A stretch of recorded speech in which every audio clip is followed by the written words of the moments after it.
You know, usually when we talk about a classic Swiss watch, there is this expectation of like rigid mechanical predictability. Right, yeah. You open the back of the casing and you see all those tiny brass gears and the ruby bearings. Microscopic steel springs, exactly. Right.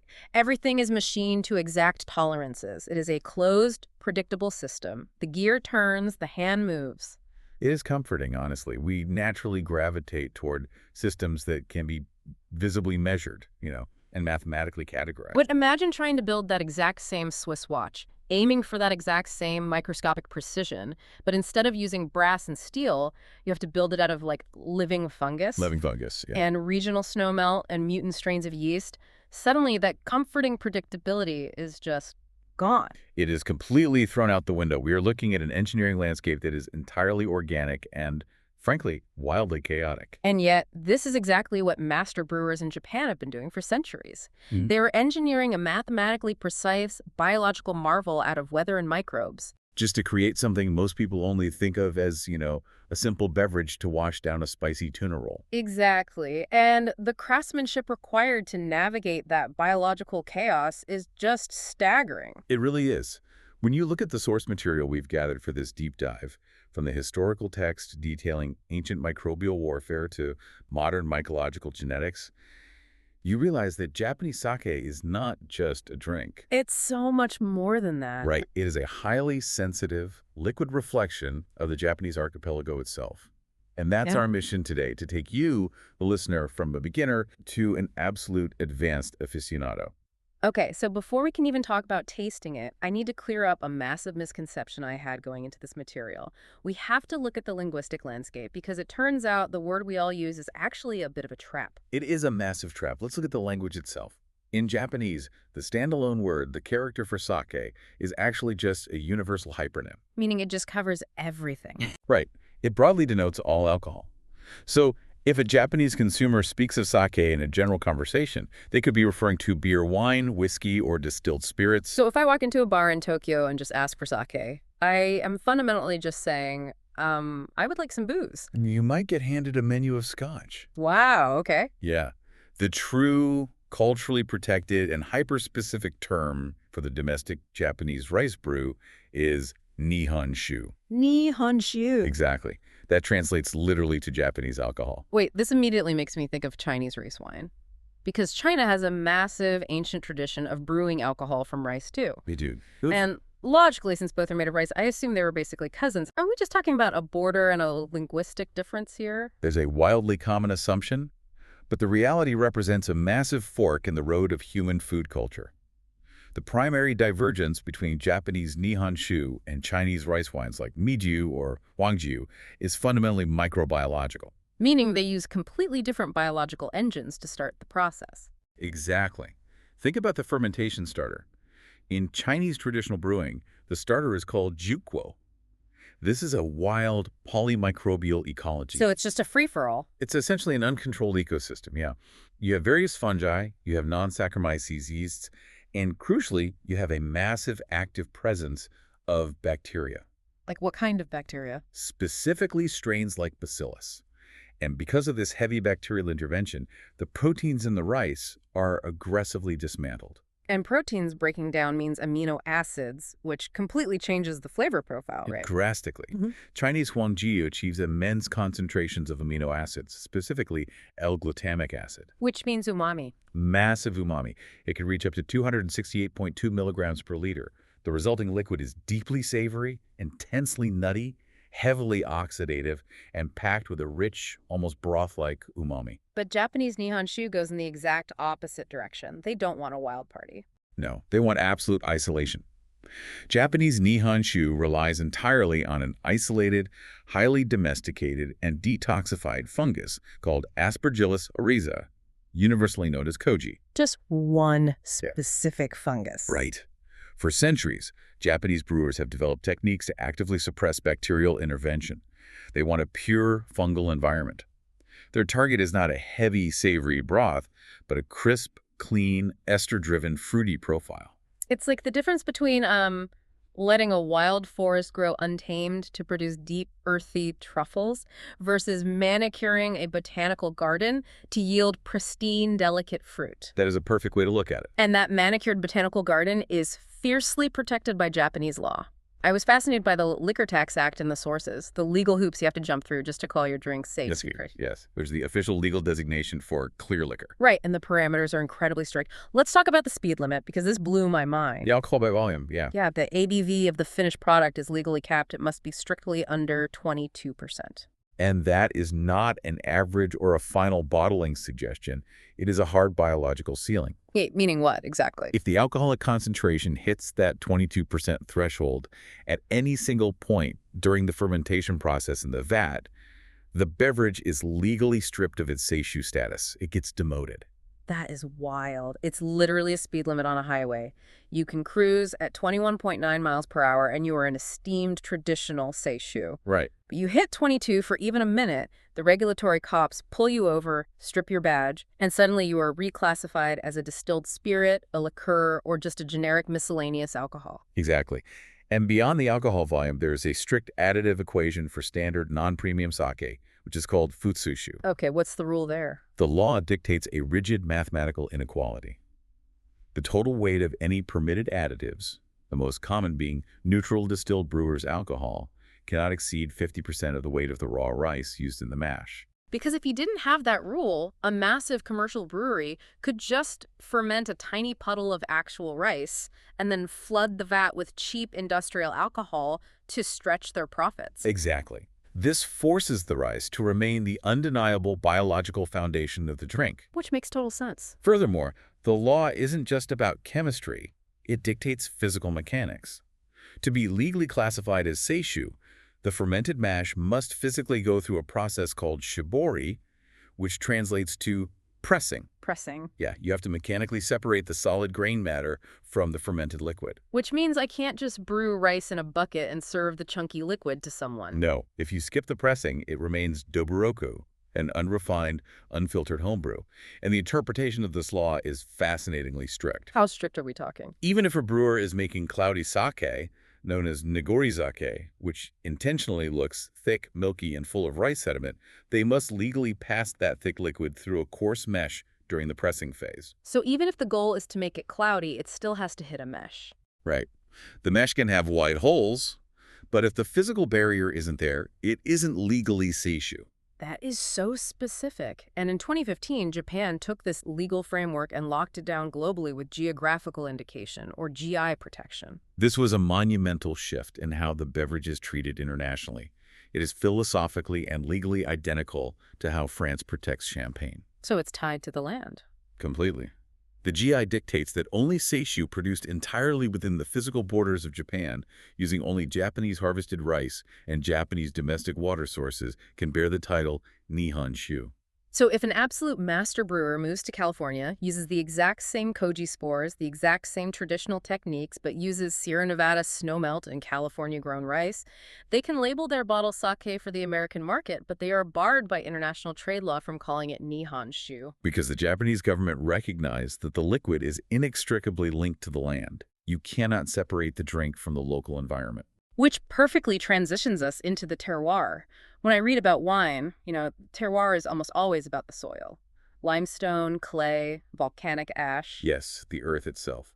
But in sake brewing, soil is almost secondary. The true terroir is the water and the weather. Let's look at a classic regional showdown from our sources. Let's contrast Kyoto and Hyogo. Okay, let's start in the Fushimi district of Kyoto. The defining geological feature here is the groundwater. It is extremely soft. Let's define soft water in a brewing context, just so we are all on the same page. Sure. Soft water lacks dissolved minerals. It is remarkably low in calcium and magnesium ions. When yeast is introduced into a soft water mash, its initial propagation and metabolic rate are significantly slowed down. Because it's missing its food. Exactly. Yeah. It simply doesn't have those hard minerals acting as biological catalysts. So the yeast just takes its time. It's not rushing. It's a gentle, prolonged fermentation.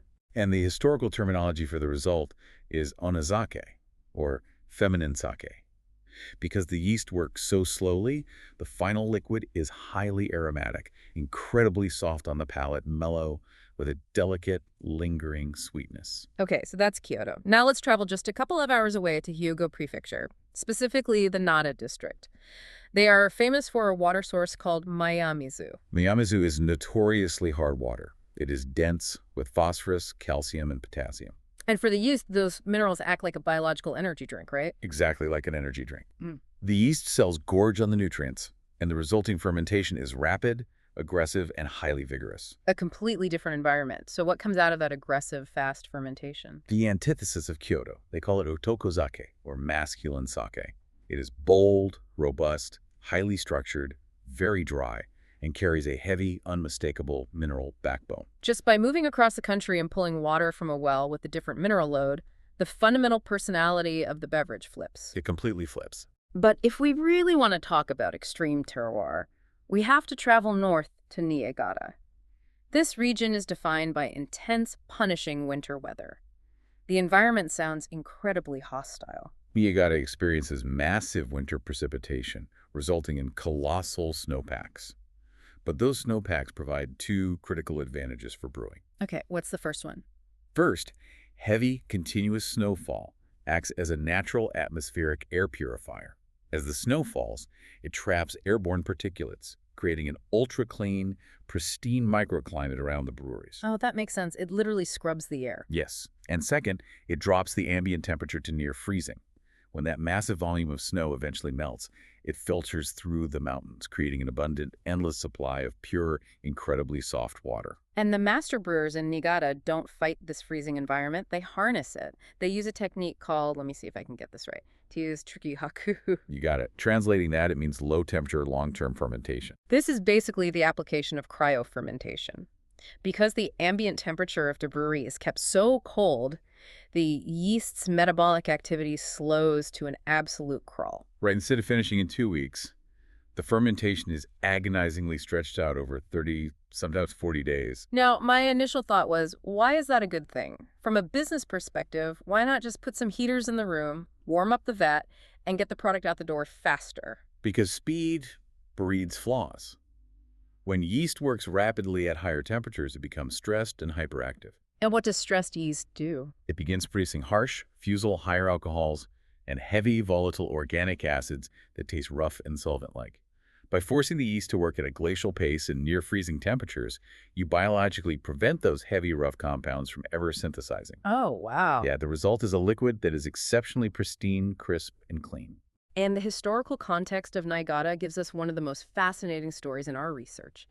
To understand how Niigata's terroir actually conquered the country, we have to look at the 1985 pivot of the Asahi Shuzo Brewery and the birth of the Kubota brand. We have to pull back and look at Japanese society post-World War II for this to make sense.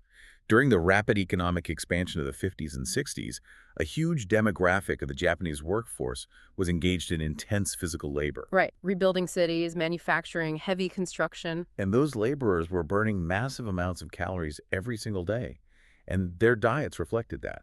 Heavy, sodium-dense, rich, restorative meals. To match that high-calorie diet, the sake of that era was predominantly a style called umakuchi. It was sweet, heavy, rich, and syrupy. It was essentially liquid calories meant to replenish exhausted workers. But fast forward to the 1980s, the economic miracle is complete. Japan has transitioned. Suddenly you have a massive urbanized white-collar service sector. You have millions of salarymen sitting at desks in Tokyo, riding the subway, not swinging hammers. Their daily caloric expenditure plummeted.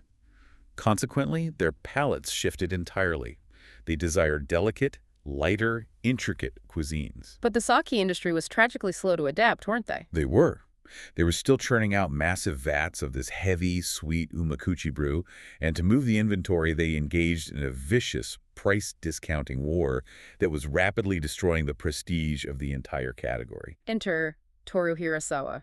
He was the fourth-generation president of Asahi Shuzo in Niigata. He looks at the market and realizes they are completely alienated from the modern consumer. So he teams up with Teiji Shima, who is the head of the Niigata Prefectural Brewing Experiment Station. And together they launch a highly secretive initiative dubbed Project Tokyo X. It sounds like a spy movie. It does, but it was really a masterclass in market engineering combined with terroir exploitation. Shima recognized that the modern desk-bound professional in Tokyo didn't want heavy, cloying alcohol that would cause fatigue. Right, they wanted something ethereal. Exactly. Something clean that paired effortlessly with delicate sashimi and modern cuisine. They needed to engineer a completely new aesthetic. And to achieve that, they leaned entirely into Niigata's specific geographic gifts. They utilized the ultra-soft snowmelt and that grueling, freezing cryofermentation process we just talked about. And in 1985, they released the result of Project Tokyo X under a new brand name, Kubota, and it single-handedly codified a new industry standard known as Tanrei Karakuchi. Light, dry, and crisp. It was a revelation for the consumer. The brewery even printed the bottle labels on rough, traditional washi paper made from local Niigata mulberry trees. Sending a clear psychological signal, this is a return to absolute regional craftsmanship. Exactly. The Tanrei Karakuchi style became a nationwide phenomenon, and Niigata became the gold standard for premium brewing. So the environment dictates the water, the temperature, and the stylistic inspiration. But before fermentation can even be a thought in the brewer's mind, they have to physically manipulate the raw ingredients. Which brings us to the grain itself. We enter the craftsmanship timeline. The foundational step is seimai, the polishing of the rice. I think when most people hear rice wine, they imagine someone taking the sticky white table rice they eat with their teriyaki chicken, boiling it, and adding yeast. That is a very common thought. But sake rice is an entirely different biological entity. The divergence is profound. Premium brewing rice is classified as sakamai. Varieties like Yamada Nishiki or Gohyaku Mangoku are not meant for eating. They are genetically cultivated for a highly specific anatomical structure. How are they structured differently? A standard grain of table rice has starches, proteins, and lipids distributed somewhat evenly throughout the entire kernel. But a grain of sakamai possesses a highly concentrated, dense core of pure, opaque starch. This core is called the shinpaku. And surrounding that pure starch core are thick, protective layers of proteins and fats. Our sources use a brilliant analogy for this. Think of an apple. Yes, the apple analogy. If your goal is to extract the absolute purest, sweetest, most pristine apple juice imaginable, you cannot simply throw the whole apple into a blender. The skin contains bitter tannins. The flesh directly underneath the skin is fibrous and complex. Right. To get pure juice, you have to meticulously peel away the skin and carve away all the outer flesh until you are left holding nothing but the sweet, vulnerable core. That physical reduction is exactly what the seimai process achieves. Hmm. If those exterior proteins and lipids are allowed into the fermentation mash, the enzymes will aggressively break them down into heavy amino acids and fatty acids. Which translate to rough, cloying, undesirable off flavors in the glass. Exactly. So brewers utilize massive, multi-story, computerized vertical friction mills to literally grind the outside of the rice grain into dust.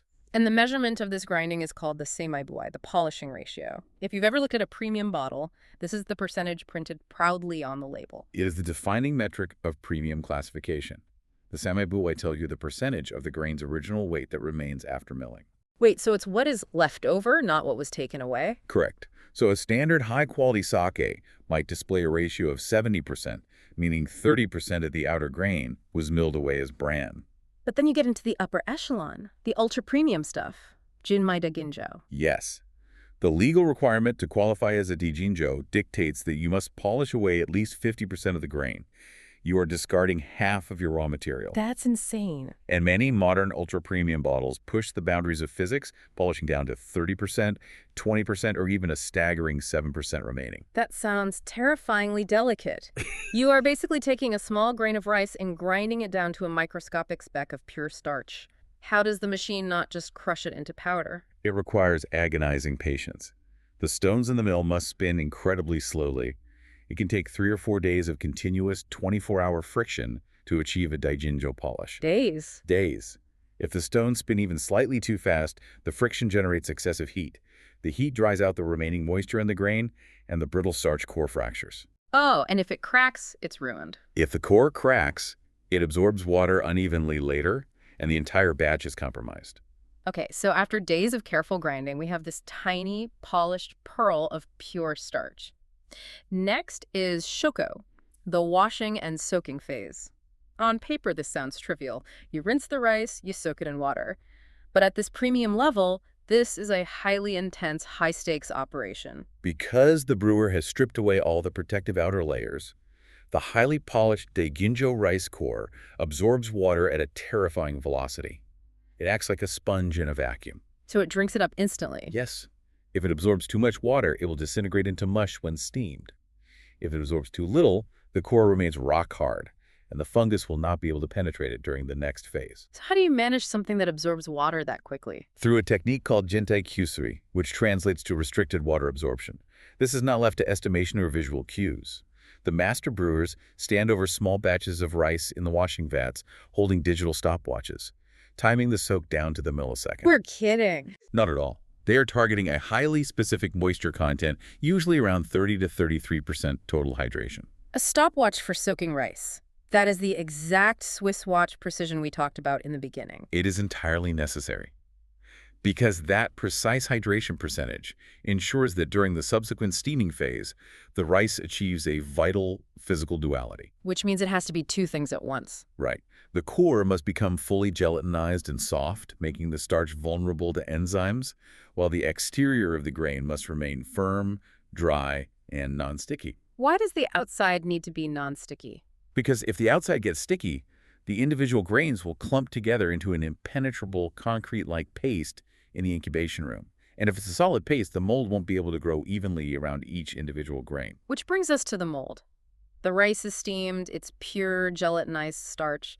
But here is the massive biological hurdle that early brewers had to solve. Yeast, the organism that creates alcohol, cannot eat starch. No, it can't. It's like putting a whole unbutchered cow in front of someone and telling them to eat it without a knife. The yeast needs the long, complex starch molecules broken down into simple, easily digestible sugars.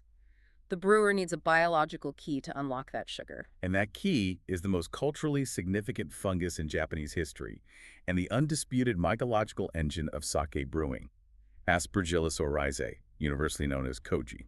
I want to visualize this. Let's step into the muro. This is the incubation room where the mold meets the rice. The muro is a specialized, intensely humid, highly insulated room, traditionally lined entirely with raw cedar wood. After the steamed rice is cooled to an exact temperature, a portion of it is carried into the muro. And then what happens? Here, the master brewer, the toji, stands over the rice and manually dusts the microscopic olive-green spores of Aspergillus oryzae evenly over the batch. And the clock starts. Over the next 48 to 72 hours, this fungus is going to wake up and aggressively consume the rice. But the brewer can't just walk away and let it happen. It requires intense manual labor to keep the mold from destroying itself. This is known as the mori phase.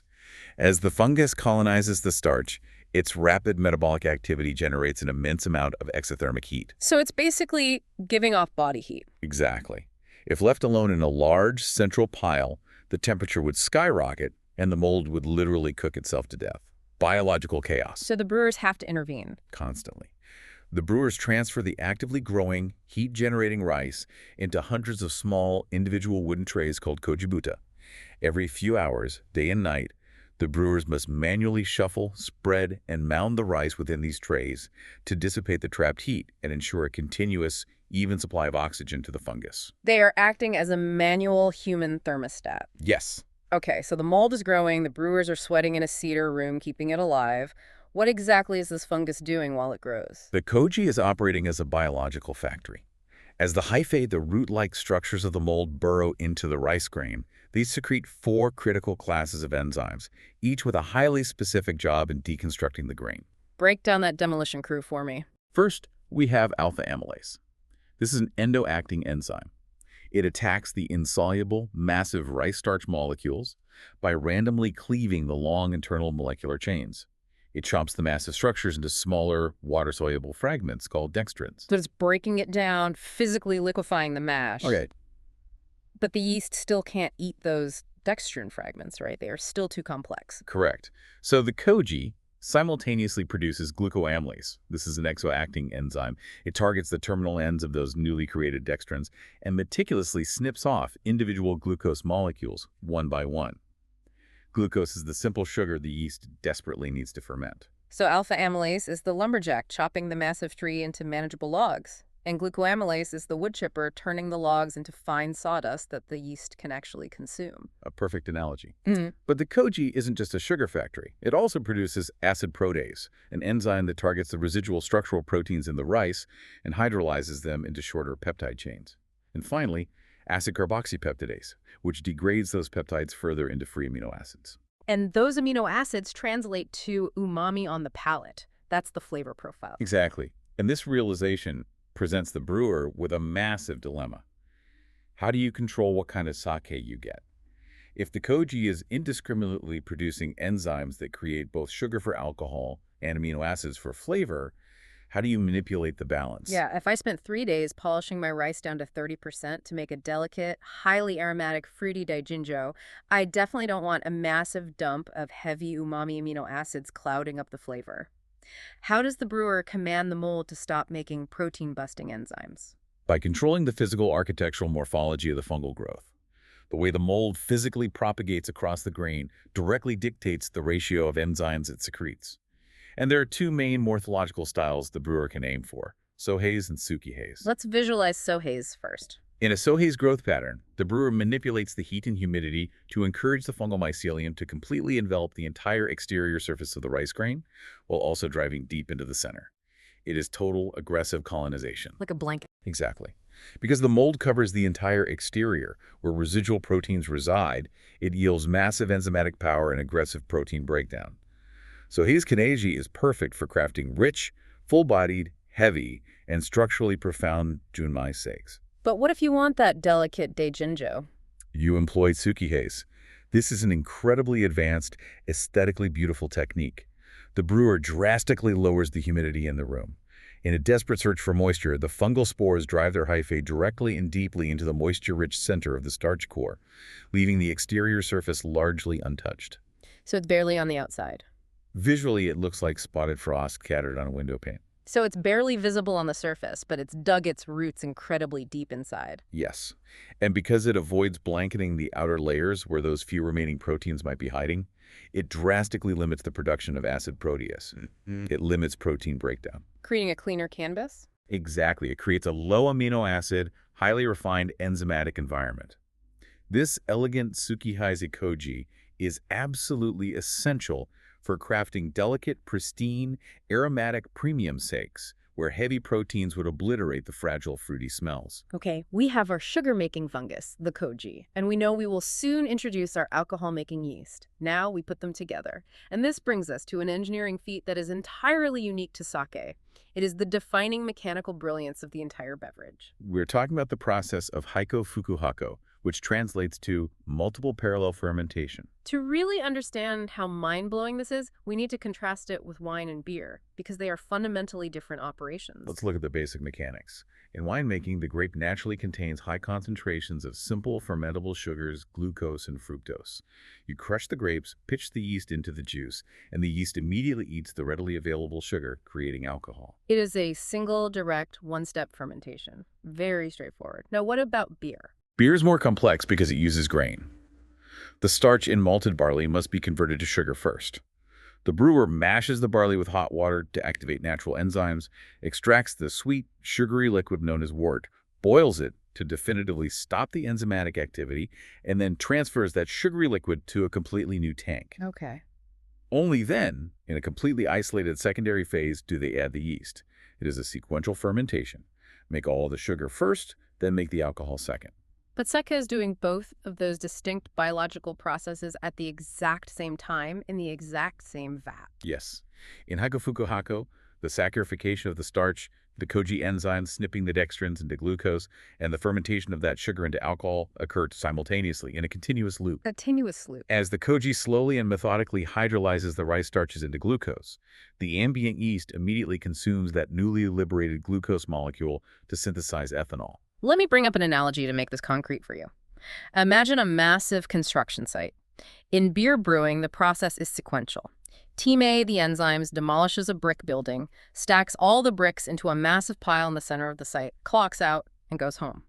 Then, the next day, Team B, the yeast, comes in, looks at the massive pile of ready-to-use bricks, and starts building a new tower. A clear, distinct division of labor. Right. But in sake brewing, Multiple parallel fermentation means Team A is standing on the roof, throwing bricks down one by one, and Team B is standing on the ground, catching those bricks midair to build the new tower simultaneously. The bricks never even hit the ground. The sugar is consumed the exact millisecond it is created. That is a brilliant visualization, and it highlights why this is so biologically significant.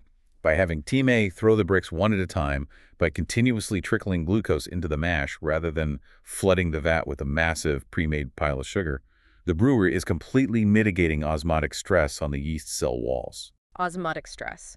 What actually happens to a yeast cell if you just dump it into a vat, drowning in pre-made sugar, like a heavy dessert wine must? It struggles to survive. High sugar environments act as a hypertonic solution. The intense sugar concentration naturally draws water out of the yeast cells across their membrane, physically shrinking them, stressing them, and drastically weakening their metabolic capability. Just sucks them dry. Basically. But because the sake yeast is drip-fed sugar at the exact rate it consumes it, it never experiences that osmotic shock. It remains incredibly healthy, robust, and armored. And because it stays so healthy, it can survive things that would kill other yeasts. Precisely. This perfect, continuous balance allows the sake yeast to survive in environments that would be highly toxic to wine or beer yeasts, specifically high alcohol toxicity. Right. Because they are so unstressed by sugar, sake yeast can push the fermentation past 20% alcohol by volume before succumbing to their own alcoholic waste. They achieve this completely naturally without any artificial distillation or fortification. It is an extraordinary biological feat. Okay, let's unpack the yeast itself. We understand how it survives the high alcohol, but how do we make sure the right yeast wins the battle in the fermentation tank in the first place? And honestly, here is the biggest question uninitiated people have when they taste a premium sake. The drink is made of rice, water, and mold. So why on earth do some of these daiginjos smell exactly like a crisp green apple or a ripe banana or honeydew melon? Where are those crazy fruity smells coming from if there is absolutely no fruit in the vat? That magic is entirely the domain of the yeast, specifically sake kobo, or pure cultured sake yeast. Historically, ancient breweries relied on ambient wild house yeast floating in the rafters. But today, the modern industry relies heavily on pure, highly monitored pedigree strains distributed by the Brewing Society of Japan. Like the famous Kyokai strains, number 7 or number 9. Exactly. Number 7 was isolated in 1946 in Nagano, and it is prized for its robust, reliable vigor. Number 9 was discovered in Kumamoto and is the historical gold standard for fermenting smoothly at very low temperatures. But things changed. They did. In recent decades, consumer demand shifted dramatically. The market wanted intensely fragrant, highly perfumed sake. So the industry turned to advanced microbial genetics to find new strains. Let's get into the intracellular pathways here. How does a single-celled organism eating rice sugar manufacture a banana aroma? It all comes down to volatile esters. Let's look at isomal acetate, the compound that projects that classic opulent banana or melon aroma. During normal fermentation, yeast naturally converts amino acids into higher alcohols. But there is a specific enzyme within the yeast cell, controlled primarily by a gene called ATF1, that catalyzes a secondary reaction, turning that higher alcohol into an ester. So it's a genetic switch that turns alcohol into perfume. Yes. Genetic research confirms that if you find or breed a yeast strain that has an inherent overexpression of the ATF1 gene, it produces massive, unnatural surges of isomal acetate. The yeast is quite literally genetically programmed to pump out banana aroma as a byproduct of its metabolism. What about the green apple smell? That one is so sharp, so distinct in modern premium styles. That aroma is ethyl caprose, and the story of how brewers maximize it is a fascinating triumph of applied microbiology. Brewers desperately wanted strains that produced extreme, piercing levels of this crisp apple and anise aroma. So what did they do? To get it, they took existing yeast strains and subjected them to brutal laboratory selection processes, bombarding them with UV irradiation and exposing them to specific antibiotics like cerulenin. They were actively trying to force a mutation. They were hunting for a highly specific mutation in the FAS2 gene. This gene is responsible for synthesizing necessary fatty acids for the yeast cell membrane. The mutation they successfully isolated artificially bottlenecks the yeast's normal fatty acid synthesis pathway. Wait, so the cell literally cannot finish the assembly process of making long-chain fatty acids? Exactly. So what happens when that microscopic assembly line breaks down? Does the cell die? No, but it forces an immense internal overaccumulation of the intermediate half-finished ingredient, which is a medium-chain fatty acid called caproic acid. The yeast cell has nowhere to put it. So, to detoxify itself, it esterifies the caproic acid with ethanol, creating ethyl caparate. And that's the apple smell. Yes, and that massive forced dump of ethyl caparate yields a brilliantly crisp, piercing green apple bouquet that completely dominates modern competition-grade sake. It is incredible to think about. We are literally drinking the highly engineered result of a genetic bottleneck. But before we get to enjoy that glorious green apple finish, the brewer has to make sure this specialized mutant yeast survives its vulnerable infancy. We have to talk about the shubo or the modo, the starter mash. This is the most critical vulnerability phase. Before you can ferment a massive 5,000-liter vat of rice, you need to cultivate an overwhelmingly dominant pure army of your chosen sake yeast. Right. The primary singular goal of the shubo is to establish a fiercely acidic environment to murder any wild bacteria or ambient spoilage yeast before your cultured yeast is introduced. It is literal microbial warfare. Complete biological domination. Yeah. And there are a few ways to fight this war. The modern standard, developed around 1910, is called the Sokujo method, or the fast method. What makes it fast? Efficiency. The brewer simply takes commercial, food-grade lactic acid and pours it directly into a small starter tank containing water, rice, and koji. The pH of the liquid drops immediately, creating an instantly safe, highly acidic fortress. Boom, done. Exactly. Then they pitch the cultured yeast. It takes about 2 weeks, it is incredibly safe, and it yields a pristine, highly predictable flavor profile. Very efficient. Very modern. But what did brewers do for centuries before they could just buy a plastic jug of commercial lactic acid from a laboratory? How did they create that acidic fortress? They use the Kimoto method. This is the ancient, rigorous, terrifying method, and it relies entirely on brutal physical labor and an agonizing sequence of natural microbiological succession. Put us in the brewery. Paint a picture of the Kimoto method. Picture a group of brewers standing around a small, shallow wooden vat in the freezing dead of winter. They use long wooden poles called kaburadaki to systematically, rhythmically, and exhaustingly mash the steamed rice and koji into a thick paste. They are doing this for hours to physically accelerate the saccharification of the starch. But what is happening on a microscopic level? Because the pole mashing is just the physical precursor to where the biological war really begins. Initially, the pH of this paste is entirely neutral. It's highly vulnerable. Almost immediately, wild nitrate-reducing bacteria, specifically strains like Pseudomonas, infiltrate the mash from the brewery air. And they just start taking over. They consume waterborne nitrates and convert them into nitrites. Nitrites are highly toxic to early, weak, wild yeasts. So the Pseudomonas acts as an initial wave of infantry, clearing the battlefield of ambient, unwanted wild yeast. But we definitely don't want Pseudomonas in our final sake. It would taste terrible. We don't. But as the environment naturally shifts, ambient lactic acid bacteria floating in the brewery air, first lactococcus, then more powerful lactobacilli, invade and overtake the mash. A second wave. Yes. As they consume sugar, they produce massive, overwhelming amounts of natural lactic acid. The pH of the vat plummets. This incredible surge in acidity subsequently eliminates the very nitrate-reducing bacteria that paved the way for them. The lactobacilli essentially assassinate the Pseudomonas that help them. Exactly. And now, the vat is a highly acidic, hostile void, completely dominated by lactic acid. Finally, at this precise moment, the brewer introduces the cultured sake yeast. And it thrives. The pedigree yeast thrives in this acidic environment, multiplies into the billions, and eventually produces so much alcohol that it eliminates the lactic acid bacteria via sheer alcohol toxicity. The ultimate survival of the fittest. Month-long biological combat playing out in a freezing wooden bucket. And the sensory result of that intense warfare is profoundly different from the fast method. A Kimoto sake possesses immense structural depth, wild complexity, and a robust backbone of natural organic acids. It tastes slightly gamey, profound, and deeply traditional. And I should quickly mention Yamahai. You see this on labels a lot. This is essentially the Kimoto method, utilizing all that same wild bacteria succession, but introduced in 1909 as a scientific optimization. It completely eliminates the exhausting pole mashing phase. The name Yamahai actually translates roughly to cease mashing.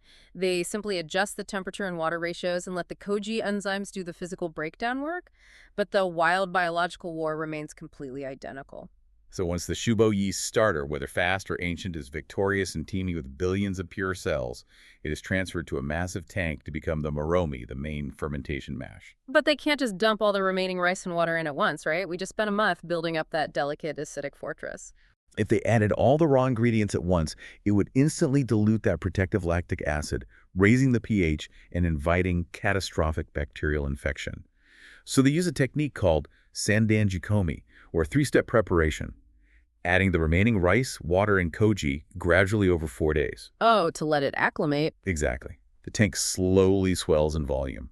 Then the mash undergoes that magical multiple parallel fermentation for 20 to 35 days until it is finally pressed during the shibori phase to separate the clear liquid from the solid grain. And the liquid is finally born. But here is where we enter the next major phase of our deep dive. Once the sake is pressed, it is not a static, industrialized commodity that just gets locked in a warehouse. It is a living organism. It ages, it evolves, and historically it does so in strict lockstep with the thermodynamic progression of the Japanese seasons. The traditional brewing and releasing cycle mirrors the calendar perfectly. Let's walk through the 4 seasons taste and evolution matrix. Let's start in winter. The deep, freezing cold, the tanks are just finishing. This is the birth. In winter, we have the release of shiborite, which translates literally to freshly pressed. This is raw, completely unpasteurized namazake. It is bottled immediately, entirely bypassing the customary 6-month resting period and the stabilizing heat of pasteurization. Because it hasn't been heated to kill off the enzymes and hasn't rested to mellow out, it must be pretty aggressive. It is highly active. It retains active enzymatic proteins and microscopic living yeast populations. Crucially, it traps elevated levels of dissolved carbon dioxide from the violent primary fermentation. So it's a little fizzy. When you drink a shiboritate in the dead of winter, you feel a crisp, prickly microeffervescence on the palate. The aroma is loud, almost chaotic, dominated by those highly volatile acetate esters like banana and bubblegum that haven't yet had time to break down. It captures the raw kinetic energy of the brewing process. Brash, vibrant, alive. But then the ice thaws. We move into spring, the cherry blossoms bloom across Japan, and we get a release called kasumizake. Kasumizake translates poetically to misty sake. Brewers intentionally subject this spring release to a much lighter filtration process. It leaves a faint, deliberate suspension of microscopic lees in the bottle, creating a visual haze reminiscent of spring mist. And how does that physical haze affect the taste on the palate? Over the short transition from winter to spring, something beautiful happens biologically. The microscopic yeast cells, suspended in that haze, begin to undergo autolysis. They slowly break down and self-destruct. That sounds grim, but it's delicious. It is. As they do, they release trace amounts of intracellular amino acids into the surrounding liquid. This biological degradation subtly enhances the umami profile.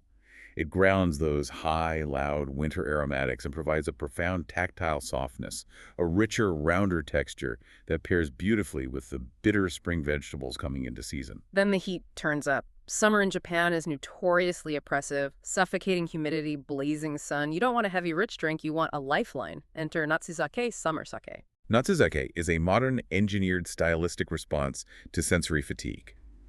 To combat the thick, exhausting summer air, brewers strategically alter the fermentation parameters entirely.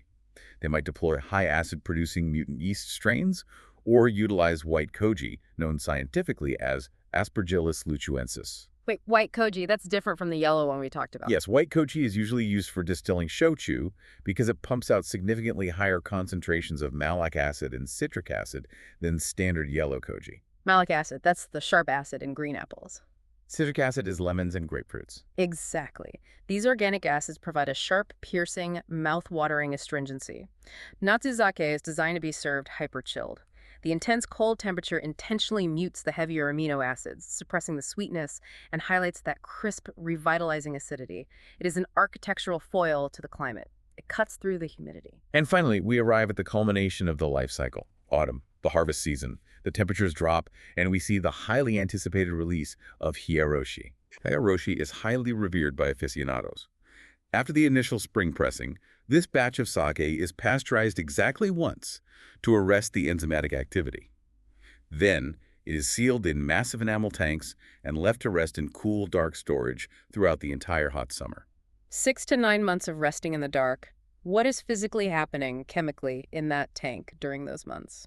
Profound non-enzymatic transformations. First, the jagged, aggressive edges of the young winter alcohol are smoothed out. At a molecular level, the ethanol molecules and the water molecules achieve a tighter, more harmonious hydrogen bonding integration. The alcohol feels perceptibly softer and rounder on the tongue. What about those loud, fruity banana and apple smells from the winter? Do they survive the summer? They undergo natural ester decomposition. The highly volatile fruity aromas naturally diminish and fade. This is crucial because culinarily, you don't want heavily perfumed fruity aromas clashing with savory, earthy autumn foods. Simultaneously, residual microscopic proteins slowly hydrolyze into their constituent amino acids, massively amplifying the umami depth and structural weight of the liquid. And there's a specific chemical that forms during this aging process, right? Slow Maillard reactions are happening in the tank. Yes. Slow, ambient Maillard reactions generate complex carbonyl compounds over those months. The holy grail of this positive aging is a compound called sotalon.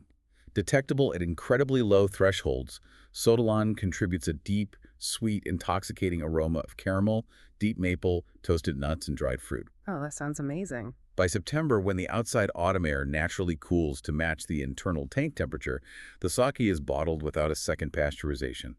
It is structurally mature, deeply aromatic, and ready to be paired with rich autumn harvests like wild mushrooms and roasted root vegetables. But I want to be clear here.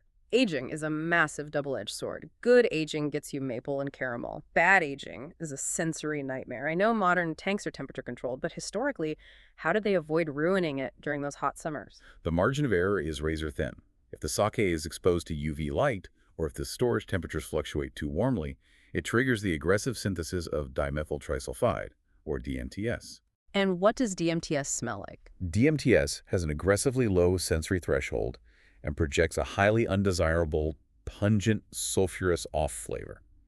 It is universally described by tasting panels as smelling like overpickled radish, old garlic, or, quite frankly, flatulence. Pickled radish and flatulence. Not exactly the tasting notes you want to read on a high-end menu. No. It is the defining characteristic of Haneka, which means old, degraded aroma. Historically, brewers countered this by building incredibly thick-walled kura, or storehouses, with tiny windows to completely eliminate UV light and insulate against the summer heat. Managing the delicate biochemical balance between accumulating that beautiful sotalon and preventing the destructive DMTS is the absolute hallmark of master-level sake maturation. Okay, we have covered an immense amount of ground. The rigid tax laws, the freezing regional terroir, the intense biology of the fungus and the genetically bottleneck yeast, the chaotic microbial warfare of the starter mash, and the molecular evolution through the seasons. We've mapped out the entire biological universe. But let's bring this all back down to earth for you, the listener. With so many brewing methods, polishing ratios, regional differences, and seasonal variations, how does a normal consumer sitting at a sushi bar or an izakaya know what they're actually ordering? It can be overwhelmingly opaque. To solve this exact problem, the Sake Service Institute, or SSI, engineered a brilliantly simple four-quadrant organoleptic classification system. It takes all this advanced biochemistry and genetic mutation and translates it into a highly practical, consumer-facing map. Let's draw this map in your mind. Imagine a simple graph. The vertical y-axis going up and down is aroma intensity. High, explosive aroma at the top, low, subtle aroma at the bottom. And the horizontal x-axis, going left to right, is flavor and umami weight. Very light, clean flavor on the left, heavy, dense flavor on the right. This creates four distinct quadrants, categorizing every sake entirely by its molecular sensory impact and how it should dynamically interact with food. Let's start with quadrant 1, top left, high aroma, light flavor. This is kunshu, or aromatic sake. It is defined by intense concentrations of those volatile esters, the isoamyl acetate and ethyl caprate we discussed. The banana and apple? Exactly. It smells intensely of blooming flowers, crisp green apples, and ripe melon.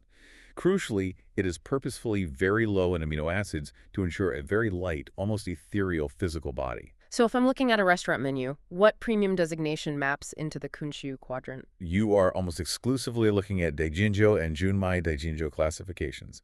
They utilize that hyper-polished 50% rice and that delicate spotted frost Tsukihose Koji to aggressively suppress heavy proteins and let the esters shine. And how should I ask the bartender to serve it? It is optimally served, slightly chilled, around 10 degrees Celsius, a temperature which is poetically called hana high or flower chilled. You chill it to physically trap and preserve those highly volatile aromatics in the glass so they don't evaporate before you smell them. It functions perfectly as an elegant standalone aperitif, or paired with light, highly aromatic cuisines like whitefish carpaccio, scallops, or citrus salads. Beautiful. Moving straight down the map to quadrant 2. Bottom left. Low aroma, light flavor. This is Seishu, or light and clean sake. It is the architectural equivalent of pristine, freezing spring water. Highly attenuated, minimal residual sugar, severely restrained esters, and elevated malic acid for a crisp, vanishing finish. This sounds exactly like the Tanrei Karakuchi style from Niigata that we talked about earlier, the Kubota Revolution. Spot on. The Niigata Revolution essentially defined this quadrant. It maps predominantly to the Hanjozo classification, where brewers add a tiny, mathematically precise amount of distilled alcohol, not to save money, but to extract flavor compounds and lighten the physical body, or standard high-quality futsushu. And serving temperature. You serve this very cold, yuki-high, or snow-chilled, around 5 degrees Celsius. The intense cold physically tightens the liquid and sharpens the dryness on the palate. Its light, unobtrusive structure harmonizes flawlessly with simple, delicate dishes. Fresh raw oysters, chilled edamame, lightly salted yakitori. It cleanses the palate without ever overwhelming the food. Okay, moving across the horizontal axis to the right side of the map, where things get heavy. Quadrant 3, bottom right. Low aroma, heavy flavor. This is Junshu, or rich umami sake. This quadrant represents the traditional, historic, agrarian backbone of Japanese brewing. It showcases the sheer power of the unadulterated rice grain. Lots of umami. It is dominated by a massive presence of free amino acids, specifically glutamic acid, resulting from the aggressive protein breakdown of full-coverage soheizi koji. High levels of lactic and succinic acids give it immense structural width and a thick, almost coating mouthfeel. What labels on the menu map to this heavy profile? Strictly Junmai classifications, meaning pure rice with absolutely no added distilled alcohol, and specifically those traditional wild Komodo or Yamahai brewing methods we explored, which are packed with wild bacterial complexity. Now, I want to highlight a fascinating piece of physics here. The thermodynamics of serving Junshu. You don't serve this cold, you serve it warm, between 40 to 50 degrees Celsius. Neurokan to Atsukan. Why does heating it make it taste better? It is entirely physical. Heating the liquid physically expands those complex amino acid molecular structures on the palate. The applied thermal energy amplifies the perception of sweetness from any residual glucose and aggressively opens up the deep, savory umami notes. It becomes profoundly comforting. Food pairings must be rich. Oh, definitely. Because it is so expansive and structurally heavy, it seamlessly matches heavily fermented, umami-rich cuisines. Think rich miso glazes, intense dashi broths, teriyaki beef, or fatty, oily cuts of tuna like toro. That sounds incredible.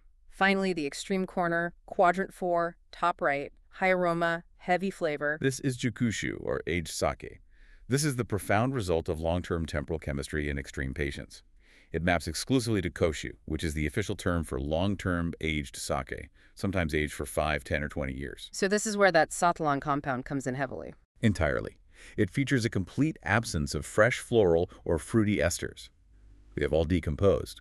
Instead, the aroma is completely dominated by extreme concentrations of Nayar-derived melanoidins, which physically turn the liquid a deep amber or mahogany color. And the smell. It smells intensely of sodalan honey, soy sauce, and caramel, and furfural burnt sugar and roasted nuts. It is extremely heavy, dense, and complex, often possessing a viscous, syrupy texture akin to an old Oloroso sherry or a Madeira wine. And serving temperature for this syrupy liquid. Typically enjoyed at room temperature or slightly warmed, it functions brilliantly as an after-dinner digestive. It harmonizes with ultra-rich, intense flavors that would completely obliterate a standard, delicate sake-aged blue cheeses. Dark, bitter chocolate, or heavily roasted gimmier meats. So we have mapped the 4 corners of the sake universe, from the crisp, snow-chilled, genetically mutated Seishu of Niigata to the warm, umami-dense, bacteria-driven Junshu born from wild microbial warfare in a freezing vat. The journey from a simple, unpolished grain of field rice to these highly distinct flavor profiles is nothing short of breathtaking. We have seen how it is shaped by local snowmelt, broken down by a meticulously controlled fungus, fermented in a multitasking biological marvel that continuously defies osmotic stress, and aged perfectly through the thermodynamic shifts of the Japanese seasons. And categorized into 4 neat, highly practical, culinary-focused quadrants. It really is the ultimate synthesis of raw agrarian tradition and advanced microscopic control. But as we wrap up this deep dive into the sources, I want to leave you, the listener, with a final thought to ponder, something that builds on everything we've discussed today about terroir and precision, but points toward the future. Where are you taking this? We've learned today that traditional Japanese Nihonshu is not just a recipe. It is an exquisitely sensitive, organic reflection of Japan's specific geographic terroir. The massive snowpacks of Niigata acting as natural air purifiers, the freezing winter cold snaps allowing for that pristine, slow cryo-fermentation. These are not just romantic marketing ideas, they are the very real, physical, thermodynamic parameters that allow the crisp Tanrei Karakuchi style to biologically exist. That is a fundamental, inescapable truth of the beverage. The environment dictates the biology. But as global climate change actively alters these regional temperatures and disrupts the historic snowfall patterns across the Japanese archipelago, how will the biological engine of sake adapt? If the winters in Niigata lose their deep freeze, will the delicate, cold fermented style simply be lost to warming temperatures? Or will the master brewers simply retreat to their laboratories, isolate the FAS2 genes, and engineer a brand new strain of mutant yeast capable of surviving and producing green apple esters in a warmer world? Next time you sit down at a restaurant and sip a glass of sake, ask yourself, are you tasting a centuries-old tradition bound eternally to the earth, or are you tasting a fleeting snapshot of a fragile climate that might not exist in 50 years?